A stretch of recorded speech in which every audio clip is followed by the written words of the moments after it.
mengetuk pintu surga. Menara tinggi terus dibangun di seluruh negara di dunia. Contohnya Menara Babel juga dibangun dengan tujuan yang sama. Namun ada keinginan untuk membuat menaranya sampai ke langit. Namun sayangnya Allah tidak berkenan atas rencana tersebut. Kegagalan mencoba menemukan cara untuk menyelamatkan diri kita sendiri ditunjukkan melalui kisah pembangunan Menara Babel. Kita tahu bahwa itu gagal ya oleh karena adanya kekacauan yang dilakukan dan buat mereka menginginkan satu hal yang tinggi tanpa menyertakan Tuhan. Ikutkan Tuhan dalam segala program kita, dalam segala rencana-rencana kita, maka rencana-rencana kita itu akan berjalan sesuai dengan kehendak Tuhan, adalah yang terbaik. Tadi sudah kasih contoh dalam pengalaman ya, itu akan membawa hal yang jauh lebih baik dibandingkan hanya dengan pemikiran kita sendiri.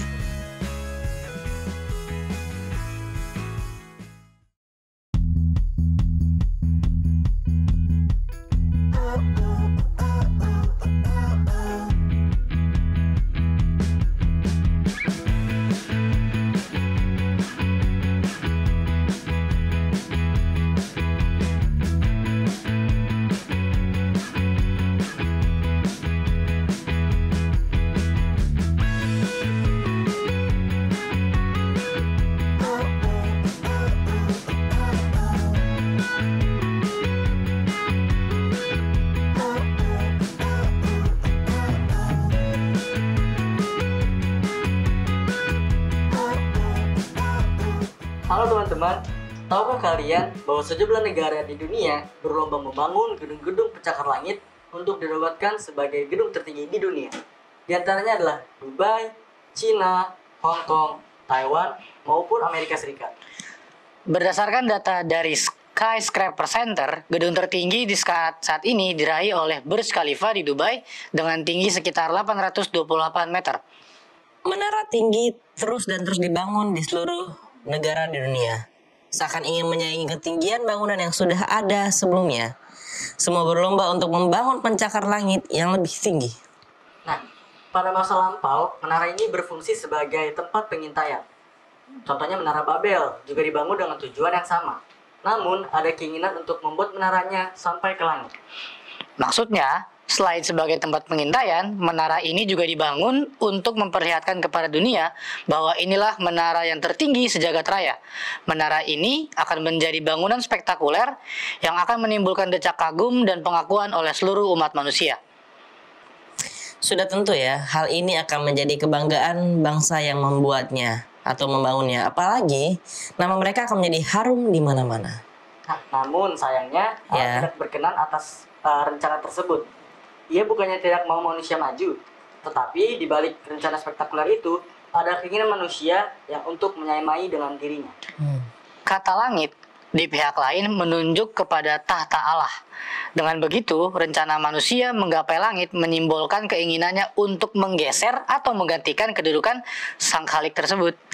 Allah membaca gejala ini dari sikap manusia yang tidak mau melibatkannya lagi dalam rencana mereka. Manusia telah merasa kuat, sehingga seakan-akan kayak Tuhan nggak kita butuhkan lagi. Nah, oleh karena itu Gerald, Allah menghukum manusia dengan mengacaukan bahasa mereka sehingga mereka terserak ke seluruh bumi. Impian mereka gagal karena keangkuhan mereka yang bertahta di dalam hatinya. Cerita Menara Babel dapat dipahami sebagai pengakuan iman bangsa Israel pada kekuasaan Tuhan yang mengatur dan mengarahkan dunia sesuai kehendak Tuhan. Sebagai kisah iman, maka kita diingatkan betapa rancangan Allah selalu melampaui apa yang manusia rencanakan. Yang mungkin mudah gagal dan hanya mendatangkan mungkin bencana bagi diri kita sendiri. Manusia dengan kehebatannya pada akhirnya dapat terhenti sebab campur tangan Allah yang memandang segala yang diperbuat manusia tidak lagi sebagaimana yang diperintahkan bagi mereka untuk beranak cucu dan memenuhi bumi. Manusia mulai memikirkan apa yang menjadi penting dan menarik untuk reputasi dan pemuasan diri sendiri. Nimrod, ya, bisa kita sebut sebagai orang pertama kali memulai merintis pembangunan kota-kota besar. Kecakapan dan keterampilan teknis manusia dengan teknologinya memungkinkan mereka mendirikan kota dengan menara yang puncaknya bisa sampai ke langit. Nah, selain itu, mereka juga berhasrat untuk mencari nama khusus sebagai pembuktian keberhasilan membangun sesuatu yang gak ada duanya. Meskipun demikian, apa yang menjadi rencana dan ambisi manusia mendapat perhatian dari Allah. Dan jelas, hal ini tidak sesuai dengan mandat yang ditugaskan dari Tuhan ke manusia. Manusia melawan apa yang menjadi ketetapan Allah bagi masa depan populasi manusia. Alam yang diciptakan Allah sedemikian luasnya dan sanggup menampung seluruh kegiatan manusia dengan segala peradabannya. Nah, lalu Ger, Ya. manusia diciptakan Allah berlaku selaras dengan kehendak Sang Pencipta. Allah yang berdaulat atas kehidupan, berdaulat pula atas apa yang dimiliki manusia. Nah, pikiran manusia ini sudah bertolak belakang dengan apa yang Allah pikirkan. Tidak ada lagi masa di mana manusia dihukum karena dosanya dengan air bah. Allah menggagalkan rancangan manusia dengan mengacaubalaukan bahasa yang mereka gunakan sebagai alat pemersatu pada waktu itu. Kekacauan itu menyebabkan kerusakan yang luar biasa, di mana proyek pembangunan kota dengan menara yang tinggi menjadi terhenti. Manusia tidak dapat berkomunikasi satu dengan yang lainnya. Kekuatan bahasa yang mereka sombongkan dihancurkan Allah. Bencana yang diakibatkan ketidakngertian dalam berkomunikasi menjadikan kumpulan manusia itu ya tercerai-berai. Nah, oleh karena itu, jadi nggak sama kan pengertiannya karena mereka udah nggak sama bahasa lagi. Iya. Akhirnya ya mereka memilih untuk berpisah satu sama lain, menyebar ke berbagai tempat. Dan itu adalah rancangan Tuhan semuanya. Kisah Menara Babel merupakan kisah tentang kesombongan manusia yang bertujuan untuk melawan kehendak Allah dan menyamakan diri dengan Yang Maha Kuasa, baik untuk kemampuan, kecerdasannya. Karena manusia itu pasti ada batasnya kan. Jadi pelajaran apa nih? Nah, kita ini tidak boleh terjebak pada pikiran diri kita sendiri yang selalu merasa diri hebat dengan kemampuan kita yang justru mendatangkan bencana bagi kehidupan kita itu sendiri. Nah, kemampuan manusia untuk berbahasa bukan untuk merancang yang jahat dan menyampaikan ujaran kebencian di tengah masyarakat luas. Ya seperti saat inilah sering terjadi kan. Tuhan tidak menghukum manusia pada titik lemahnya, tetapi pada titik kekuatannya. Iya. Kekacauan dalam berbahasa ya sudah cukup janggal lah ya rancangan jahat manusia. Kita akan mengalami yang sama jika kita membangkang kekuatan diri kita. Tuhan dapat membuat kita gagal dan jatuh jika kita sombong supaya kita hidup dalam kehendaknya. Nah, kegagalan manusia membangun Menara Babel ini sebenarnya mengajarkan kita untuk selalu membawa rencana dan agenda besar kita kepada Allah yang dapat mengatur dan mengarahkan berkatnya kepada kita. Kegagalan mencoba menemukan cara untuk menyelamatkan diri kita sendiri ditunjukkan melalui kisah pembangunan Menara Babel. Hanya kehidupan yang menurut dengan percaya yang membawa keselamatan yang sejati buat kita. Jadi, kita sudah di sini, mari kita sama-sama membahasnya dalam pelajaran Cornerstone ini, oke? Oke. Saya Geraldo Faras Situmorang dari Jemaat Kayu Putih. Aku Brian Tambunan dari Jemaat Jamrut. Dan aku Brian Geraldo dari Jemaat Romangun. Tetap di Cornerstone Connections.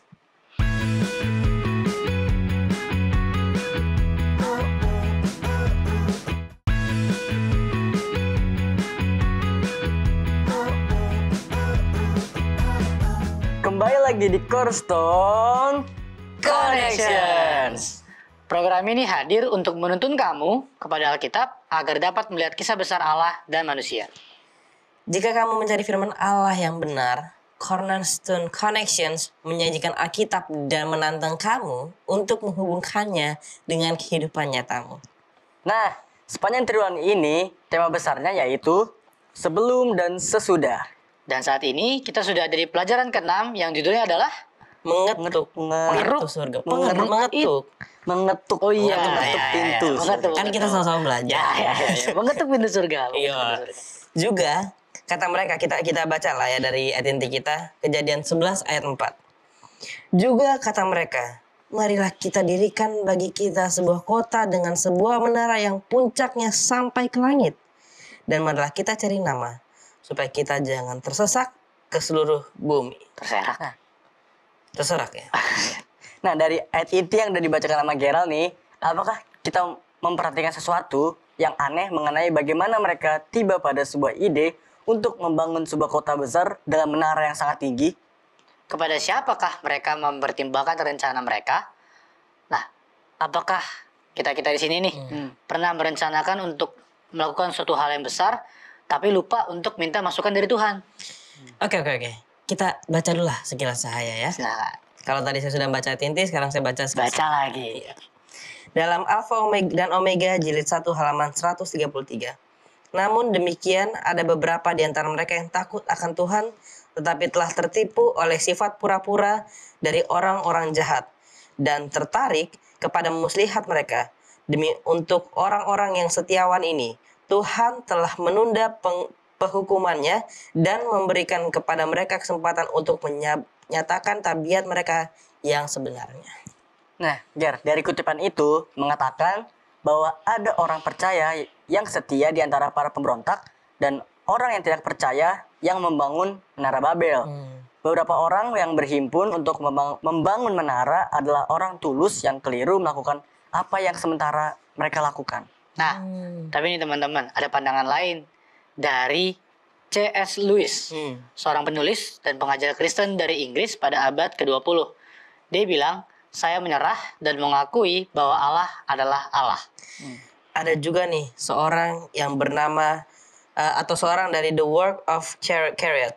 Ketika seorang mengambil satu langkah kepada Tuhan, Tuhan mengambil langkah lebih banyak daripada pasir di dunia untuk mendekat kepada orang tersebut. Wow. Nah, teman-teman dan teman-teman di rumah, kalian tahu nggak sih, orang Babel tidak begitu saja mendapat ide untuk membangun menara oleh diri mereka sendiri. Nah, memang enggak. Karena mereka itu diajak sama orang atau penghasut lah istilahnya. Namanya adalah Nimrod, penguasa bangsa. Dan seorang yang nyatakan Alkitab sebagai pemburu yang gagah perkasa. Itu ditulis di Kejadian 10 ayat 8-10. Ahli sejarah Josephus menulis adalah Nimrod yang menarik perhatian mereka kepada penghinaan dan pemberontakan seperti itu terhadap Allah. Nah, teman-teman, di sini gue mau tahu nih pendapat dari kita semua tentang yang ditulis di buku kita nih. Yang dalam apakah pendapatmu? Baca dulu. Boleh. Lihat dulu. Di sini dibilang, pernahkah kamu mencoba untuk menjadi Allah? Lengkapi pernyataan berikut dengan satu atau lebih pernyataan dari daftar di bawah. Saya pernah menjadi Allah ketika saya ada sampai gini. Yang A mengatakan kepada seseorang teman siapa yang salah. B melewatkan waktu untuk bersama dengan Allah. C membuat keputusan penting setelah berbicara dengan teman. D meminta Tuhan untuk keluar dari masa depan saya. E memakan makanan yang sehat. F tidak mendengarkan orang tua saya. Dan G mengerjakan pekerjaan rumah saya. Apa nih? Tidak mendengarkan orang tua saya. Betul sih, setuju sih. Kalau Gerald gimana? Sebelum Kebetulan. Aldo sebelum Aldo kasih alasan, Gerald apa? Kalau menurut saya ya benar ya tidak mendengarkan orang tua saya kan, karena kan di sini saya menjadi Allah ketika maksudnya kan orang tua itu kan adalah Tuhan yang kita lihat di dunia ini gitu kan. Betul. Itulah sedikit jawaban dari saya. Memang benar-benar sedikit kan jawabannya. Kalau Aldo? Ya mungkin sama lah. Karena kan orang tua itu kan wakilnya kita. Terus sebagai anak dan kita harus menghormati. Sama seperti kita menghormati Tuhan juga. Nah kalau dilawan tidak mendengarkan ya berarti kita sama-sama Allah dong. Itulah kira-kira. Seakan-akan. Nah guys, dari pernyataan yang tadi kita udah baca di apakah pendapatmu ini, ada hubungannya loh dengan judul kita saat ini yaitu mengetuk pintu surga. Mengetuk ya teman-teman. Mengetuk. Nah makanya kita mendingan diskusi aja sama Pak Pendeta nanti. Bener. Karena kita udah bertiga jadi nggak ada yang caw nih. Kan? Iya, nggak ada alasan-alasan lagi. Makanya ya mana nih? Oke teman-teman jangan kemana-mana ya, tetap di Cornerstone Connections.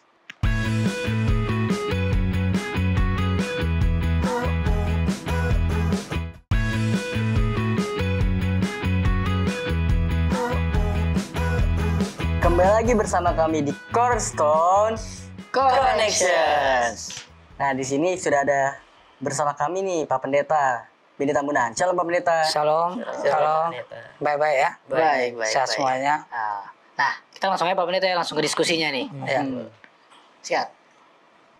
Gerald Sikat lah ya. Sikat. Langsung lah ya. Langsung. Cepet. Apalagi kan pelajaran ini kan tentang Nara Babel gitu ya. Ya. Ya saya mau coba tanya dari Pendeta. Allah terlihat mengambil peran yang sangat penting dalam proyek yang dikerjakan oleh para pembangun, ya kan?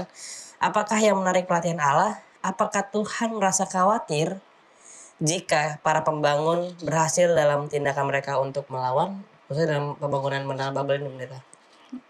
Iya, Menara Babel, kita kalau bicara Menara Babel, yang kalian ingat apa? Menara tinggi. Menara tinggi, Kaca balau. ya, kemudian Nimrodnya dan lain sebagainya. Padahal sebenarnya inti daripada Menara Babel di pelajaran kita sekarang ini, Kejadian pasal 11, sebenarnya kan intinya siapa? Intinya mengenai Tuhan kan? Mengenai Tuhan, bahwa Tuhan yang mengendalikan, Tuhan yang, kok ini tiba-tiba ada orang yang mau bangun, yang Tuhan bilang tidak akan ada lagi air bah, tidak akan ada lagi kematian seperti itu, ya, dengan tanda yang diberikan pelan, kita sudah pelajari yang lalu, ya. Sekarang ada orang yang mau bangun yang sudah dibilang nggak ada, tapi mau membangunnya. Sekali lagi, zaman itu masih katakan satu bahasa, ya, satu bahasa, satu logat. Itu orang kalau sudah satu bahasa, satu logat kan lebih kukuh, lebih gampang, lebih mudah untuk dinikannya. Misalnya kita lah ya, kalau kita pergi, kalau orang Jakarta pergi keluar kota Jakarta, misalnya ke Sumatera atau ke Sulawesi, pasti begitu ketemu dengan gaya orang Jakarta ngomong, wah ini orang Jakarta. Ya, kayaknya perasaan kita bagaimana gitu ya. Ataupun kita pergi ke luar negeri, begitu ada orang ngomong pakai bahasa Indonesia, orang Indonesia, ya, kita masih begitu, ya. Karena memang bahasa itu bahasa yang mempersatukan. Kemudian muncul ini ide untuk bangun, dan sudah pelajaran sekolah sahabat kita katakan sebenarnya idenya satu orang, tapi provokasi, ya, supaya orang-orang ikut. Akhirnya orang-orang ikut membangun, ya. Allah bukannya nggak mau kalau mereka sukses bangun dan lain sebagainya, tapi masalahnya adalah mereka melanggar apa yang Tuhan bilang bahwa tidak akan ada lagi. Jadi buat apa dibangun? Tuhan katakan tidak akan ada lagi air bah yang seperti itu dan sebagainya. Tujuannya bangun itu kan supaya nanti kalau ada air bah kita bisa di atas semuanya, kita aman. Selamat. Ya, kita aman, kan ini tujuannya. Jadi membuktikan bahwa saya lebih tahu mengatasi masalah saya dibandingkan Tuhan. Maka Tuhan hanya kacaukan bahasanya saja, bangunan itu nggak jadi. Nah, Pak Pendeta, tadi kan Pak Pendeta sudah menyinggung tentang bahasa sendiri. Nah, yang pengen aku tanya Pak Pendeta, kenapa sih Allah mengacau balaukan mereka itu dengan apa? Bahasa mereka. Iya, dengan mengacaukan bahasa mereka, Pak Pendeta. Kenapa nggak yang lain? Contohnya apa gitu? Hipnotis, gak sadar diri gitu. Nah, iya. Sekali lagi, kekuatan satu itu kan di bahasa, ya. Bahasa orang kalau sudah punya perasaan, kita juga kalau wah nih orang sama dengan saya nih, orang Indonesia, karena bahasanya bahasa Indonesia, itu perasaan kita dekat sekali gitu ya. Pada waktu bahasa itu dipisahkan, ataupun kita nggak mengerti di kumpulan orang banyak, kemudian kita nggak mengerti bahasa orang itu, kita kan merasa sendirian, ya. Kalau misalnya misalnya ya Tuhan pakai atau Tuhan buat hal-hal yang tadi disebutkan itu, ya mungkin orang ini bangunan itu masih tetap jalan, ya. Tapi dengan bahasa akhirnya kacau balau. Kenapa? Karena bahasanya sudah berbeda. Bahasa itu kan penuh satu apa? Contohnya apa? Contoh kata apa? Bahasa Indonesia yang di daerah bisa berbeda, ya. Kata ditunjang. Ditunjang kalau bahasa Indonesia kan kita artinya didukung, Diangkat gitu. ya, diangkat, ya. Tapi kalau kita ke Sumatera Utara, ke Medan, ditunjang itu berarti ditendang. Ditendang. Bayangkan, saya sudah tunjang dia, wah kamu mau nendang orang ya gitu. Jadi itu aja udah bisa Berbeda. bisa kacau nih. Jadi belum lagi bahasa-bahasa lainnya yang kita bisa ini kan. Jadi dalam hal ini dengan bahasa itu maka itu akan tidak jadi bangunkan yang menandakan bahwa bagi Tuhan ya kamu harusnya percaya sama Tuhan. Nggak usah bangun-bangun seperti itu. Nah, sekarang aku yang mau nanya nih Pak Pendeta. Ya. Kalau kita baca di Kejadian 11 ayat 4, di situ mereka berkata, marilah kita cari nama supaya kita jangan terserak ke seluruh bumi.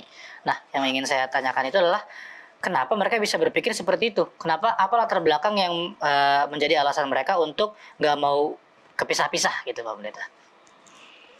Iya, ini kan masih dalam perjalanan selesai air bah, ya. Kemudian mereka sudah rasakan bahwa segala sesuatunya itu, wah ini kalau nanti kita pisah-pisah gimana nih, gitu kan? Kalau nanti gininya, udahlah kita kumpul-kumpul aja, ya. Kumpul-kumpul gimana kumpulnya? Kalau ada nanti ininya, ya udah kita buat tempat ya. Seperti sekarang mungkin sekarang kan udah daripada susah-susah di sana kita nggak tahu ini udah beli ya orang yang punya dana mungkin ya beli tanah beli rumah udah keluarganya dia keluarga istrinya keluarga suaminya kemudian anak-anak yang menikah semuanya udah satu kompleks saja misalnya seperti itu. Ini supaya tidak terkena kepada pandemi yang ada gitu kan semuanya dalam aja kita ya, bisa aja seperti itu jadi tujuannya adalah supaya oke, kita jangan kemana-mana, kita sini aja. Nah, supaya kita selamat ininya, mari kita bangun menara. Oh, make sense. Sekarang gue nih ya. Bener ya, gue ya. Iya. Gue mau nanya ke kalian. Coba kalian lihat deh di bagian pokok. Kan ada beberapa ayat tuh ya. Masih bagian pokok. Oh yaudah. Coba deh kalian, pilih ayat yang kira-kira menurut kalian itu itu dapat menggugah kalian dari ayat-ayat yang ada di bagian pokok ini. Baru coba kalian jelasin deh makna dari ayat yang kalian pilih. Silakan. Banyak nih ayatnya nih. Baca dulu. Ya boleh. Bentar ya Pak Pendeta ini. Mungkin lagi mencari. Belajar. Ya, Suci silakan. dari Mazmur 34 ayat 9. Kecaplah dan lihatlah betapa baiknya Tuhan itu. Berbahagialah orang yang berlindung padanya. Kenapa tuh? Ya berarti di ayat ini udah dijelaskan kalau Tuhan tuh sebenarnya sangat baik sama kita. Contohnya aja Babel. Kan Tuhan gak mau membuat mereka tuh jadi memiliki keangkuhan yang sangat tinggi. Sombongan gitu. Iya, dan juga pemikiran dangkal mereka. Makanya dikacau balaukan supaya demi kebaikan mereka sendiri. Kalau gua Sebelum itu boleh nggak mereka yang nanya kan katakan kecaplah dan lihatlah ya betapa baiknya Tuhan itu berbahagialah orang yang berlindung pada. Kenapa didahului dengan kecaplah dan lihatlah? Kenapa tidak katakan berbahagialah orang yang berlindung pada Tuhan ya karena Tuhan itu baik kecaplah dan lihatlah gitu. Tapi kecapa dan lihat duluan gitu. Iya, kenapa kata Ada kecap dan lihat. Kecap dan lihatlah duluan dibandingkan dengan berlindung pada Tuhan lah. Nanti kamu lihat ikannya gitu. karena Tuhan sebelum kita minta pun udah dikasih sama Tuhan. Ya nggak sih? Kebaikannya. Bisa. Kira Samain aja lah Pendeta. pertanyaan sekolah sahabat kita menyinggung itu juga ya bahwa kenapa ada hal itu ya. Karena dengan kecaplah itu kan kita mengalami sendiri ya. Kita alami sendiri siapa Tuhan itu, bagaimana besarnya Tuhan itu, bagaimana kita minta pertolongan pada perkara-perkara besar yang Tuhan bisa jawab. Itu indikasinya. Oke. Tadi Tetap lanjut nih. Iya, tetap lanjut ya ternyata ya. Iya. Oke, kalau dari saya 2 Timotius 2 ayat 15. Isinya, usahakanlah supaya engkau layak di hadapan Allah sebagai seorang pekerja yang tidak usah malu, yang berterus terang memberitakan perkataan kebenaran itu. Nah, kalau kita refleksiin ke Menara Babel, cerita Menara Babel ini, ya kita mengerjakan sesuatu yang membuat kita layak di mata Tuhan. Ya kan? Yang kan kita pekerjanya Tuhan nih. Ya kita melakukan pekerjaan untuk Tuhan, bukan untuk manusia gitu. Benar. Oke, sudah. Gua kan yang nanya. Oh. Sudah diberitahu oleh semua teman-teman. Mungkin pendeta ada ayat yang dari sini, mungkin pendeta nggak apa-apa lah pendeta. Kamu belum jawab, kamu udah. Bebas soalnya nanya. Ya. Ini juga bagus, Mazmur 127 ayat 1 ya. Jikalau bukan Tuhan yang bangun rumah, semuanya sia-sia. Jikalau bukan Tuhan yang mengawal kita, sia-sia. Dengan kata lain, kalau bukan Tuhan kita dahulukan, kita ikut sertakan dalam setiap rencana-rencana kita, semuanya akan sia-sia. Oke pendeta, terima kasih pendeta. Silakan lanjut. Mungkin masih ada pertanyaan yang lain? Boleh? Mungkin gue lebih ke ini kali ya, ke... Atau mau sharing? Enggak sih, gak ada sharing juga. Sharing dalam membangun apa nih? Gak ada sharing sih, mungkin Oh belum. lebih ke pertanyaan refleksi kali ya ke kita semua. Kayak kan kita udah belajar nih tentang dimana apa yang kita pikirkan tuh bisa aja nggak selaras dengan apa yang Tuhan mau. Nah, sebagai anak muda Kristen zaman sekarang, tindakan yang seharusnya kalian lakukan itu kayak gimana? Mungkin Supaya nggak terjadi seperti ini. Gua kali ya. Gue sekalian mau kesaksian boleh nggak ya? Boleh, boleh. Boleh ya. Kan hari Rabu, lupa tuh kapan, cuman hari Rabu waktu mau pulang dari buat SIM, gue kan naik Transjakarta, naik suatu moda transportasi Jakarta, ya kan. Lalu pada saat pulang, biasalah dari halte saya nunggu bus yang kira-kiranya efektif dan cepat gitu ya. Jadi nggak cuman jaraknya dekat tapi efektif. Tapi entah kenapa saat itu aku kepengen banget untuk naik bis yang kayak Metro Mini. bukan. Naik bis yang kayak gandeng dan juga dingin gitu, entah kita gimana yang bisa tidur nyenyak gitu, sepi gitu kan. Waktu dari situ dapat nih kan sebelumnya gue naik tapi kayak kartu gue nggak bisa kebaca, nggak ke scan gitu kan. Kok susah banget ke scannya. Baru datang mobil yang benar-benar sepi, yang gandeng, yang buka pintu aja dingin banget gitu kan. Tapi nggak bisa ke tap gitu kan. Aduh, ini kenapa nih? Baru mobil itu udah jalan, ternyata bisa kartu gue gitu kan. Gue nunggu ada kali 2 atau 3 menit, baru datanglah mobil yang ternyata jurusannya itu langsung jurusan yang arah arah rumah lah. Jadi nggak perlu naik jembatan yang jauh, nggak perlu ini. Dan alhasil ya rencana gue yang tadinya mau enak-enak ternyata lebih enak lagi, Tuhan kasih gitu. Gitu. Luar biasa. Bagus ya dari kesaksian Gerald. Iya. Tapi sebenarnya keinginan kita mungkin nggak sesuai. Tapi ada rencana lebih bagus. Rencana Tuhan tuh jauh lebih baik lah daripada rencana kita. Nah, ngomong-ngomong rencana nih, Pak Pendeta mungkin punya kesimpulan. Kira Pak Pendeta punya rencana? Buat rencana kita ke depan. Oke, benar. Iya, pelajaran sekolah sahabat kita memberikan pada kita mengenai kehidupan dari orang-orang zaman Nimrod secara khusus pada waktu membangun Menara Babel.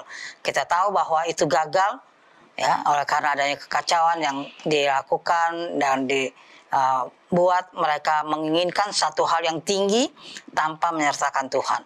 Bagi kita semua pelajaran kita berikan dalam segala hal apapun itu, ikutkan Tuhan dalam segala program kita, dalam segala rencana-rencana kita, maka rencana-rencana kita itu akan berjalan sesuai dengan kehendak Tuhan, adalah yang terbaik. Tadi sudah kasih contoh dalam pengalaman ya, itu akan membawa hal yang jauh lebih baik dibandingkan hanya dengan pemikiran kita sendiri. Oke, kita tunduk kepala untuk berdoa. Bapa di surga, kami terima kasih karena pelajaran sekolah sahabat yang Tuhan berikan bagi kami. Kami terima kasih Tuhan telah mengingatkan kami bahwa dalam segala sesuatu, rencana-rencana dalam kehidupan kami juga menyertakan Tuhan, karena Tuhan akan memberikan hal yang besar, lebih besar lagi dari apa yang pernah kami pikirkan untuk rencana tersebut. Tuhan kiranya memberkati semua orang-orang muda dimanapun mereka berada. Tuhan berikan kekuatan, Tuhan berikan hikmat akal budi bagi mereka, agar mereka boleh menggunakan waktu mereka dengan baik. Yang sakit, kiranya Tuhan memberikan kesembuhan, yang dalam kesusahan dan berseru pada Tuhan, Tuhan kiranya menjawab doa-doa mereka. Karena kami berdoa dalam nama anak Yesus Kristus Tuhan dan Juru Selamat kami. Amin. Amin. Oke, itulah pembahasan pelajaran korusan kita sepanjang pekan ini bersama teman-teman di studio dan juga Pendeta Beni Tambunan sudah berakhir. Terima kasih ya, terima kasih juga Pak Pendeta. Terima kasih. Semangat terus dalam mempelajari Alkitab dan buatlah sebuah ketetapan untuk kamu dari halaman ke halaman membaca Alkitabnya. Banyak janji pengharapan yang Tuhan tulis untuk kita semua di situ. Terima kasih ya. Terima kasih sahabat Top Channel yang selalu setia mencari dan belajar firman Tuhan melalui Cornerstone Connections.